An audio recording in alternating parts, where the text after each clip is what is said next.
پیچیرائسس ورسیکولر چھیپ گرم ممالک میں رہنے والے گہرے رنگ کے نوجوانوں کو جلد پر سفیدی مائل دھبے گردن کندھوں چھاتی کے ساتھ ساتھ پیٹ پر بھی نکلتے ہیں۔ پنجاب میں یہ عام بیماری ہے جسے تھم کہا جاتا ہے۔ اس بیماری کے بارے میں بڑی غلط قسم کی باتیں مشہور ہیں، جس میں اہم یہ ہے جسم میں کیلشیم کی کمی سے یہ دھبے نمودار ہوتے ہیں۔ ہمارے اکثر نیم حکیم مریضوں کو سی پی جلا کر اس کا سفوف کھلاتے ہیں، کیونکہ یہ نیم حکیم سمجھتے ہیں کہ یہ کیلشیم کی کمی کی وجہ سے ایسا ہوتا ہے، جبکہ ایسا نہیں ہے۔ ایسی مائیں بھی دیکھی گئی ہیں جو بچوں کو لے کر روتی ہوئی ڈاکٹر صاحبان کے پاس پہنچیں اور انہوں نے اسے ان ماؤں نے سمجھا کہ یہ کوڑ کی کوئی قسم ہے۔ دراصل یہ سفید داغ پھپھوندی کی ایک قسم ایلاسیز یا فرفر کے حملے سے پیدا ہوتے ہیں۔ پھپھوندی ایسے لوگوں کی جلدوں پر زیادہ اثر کرتی ہے جن کو پسینہ زیادہ آتا ہے اور وہ کارٹیسون کے مرکبات استعمال کر رہے ہوں۔ سرطان کے خلاف دی جانے والی ادویات کی موجودگی بھی اس مرض کے بڑھانے میں بڑا کردار ادا کرتی ہے۔ انسانی کھال پر مختلف لمبائی اور چوڑائی ہلکے رنگ کے داغ نمودار ہوتے ہیں، بالکل سفید نہیں ہوتے، لیکن یہ بڑے واضح اور علیحدہ علیحدہ نظر آتے ہیں۔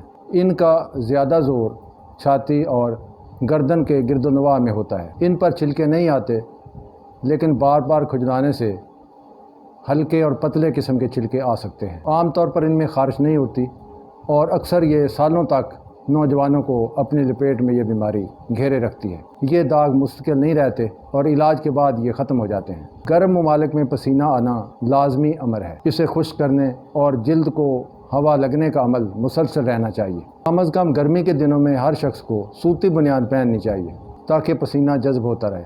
لباس کھلا اور ہوادار ہونا چاہیے کیونکہ نالون کے کپڑوں میں ہوا نہیں لگتی، اس لیے پسینہ جلد سوکھنے میں نہیں آتا اور یہ پسینہ جلد کو گلاتا ہے کیونکہ ان میں نمکیات ہوتے ہیں اور پھپھوندی کو حمل آور ہونے اور بڑھنے پھولنے کا موقع مہیا کرتا ہے۔ جلد کی متعدد بیماریوں، چکنائی کی زیادتیوں، آتشک، جذام اور حساسیت میں بھی جلد پر اس قسم کے سفید داغ پڑ سکتے ہیں۔ تشخیص: مریض کے سفید داغوں کو کھرچ کر ان سے حاصل ہونے والے چھلکے لیبارٹری میں بھیج کر تشخیص ہو سکتی ہے۔ یہ نتائج علاج میں بڑے ہی مددگار ثابت ہوتے ہیں۔ اینٹی فنگل کریم میں سے ہر دوائی اس مرض کے لیے مفید ہے۔ آنے والی کوئی دوائی بھی اس مرض کے لیے مفید نہیں ہے۔ طب جدید نے اب یہ ثابت کر دیا ہے کہ سرکہ پھپھوندی کے خلاف بڑی ہی مؤثر دوا ہے۔ ہمارے نبی حضرت محمد صلی اللہ علیہ وآلہ وسلم نے سرکہ کو پھپھوندی کے لیے نہایت ہی مفید قرار دیا ہے۔ آپ نے حضرت عائشہ صدیقہ رضی اللہ عنہا سے مخاطب کرتے ہوئے فرمایا، سرکہ بہترین سالن ہے، اے اللہ تو سرکہ میں برکت ڈال، کہ وہ مجھ سے پہلے نبیوں کا بھی سالن تھا۔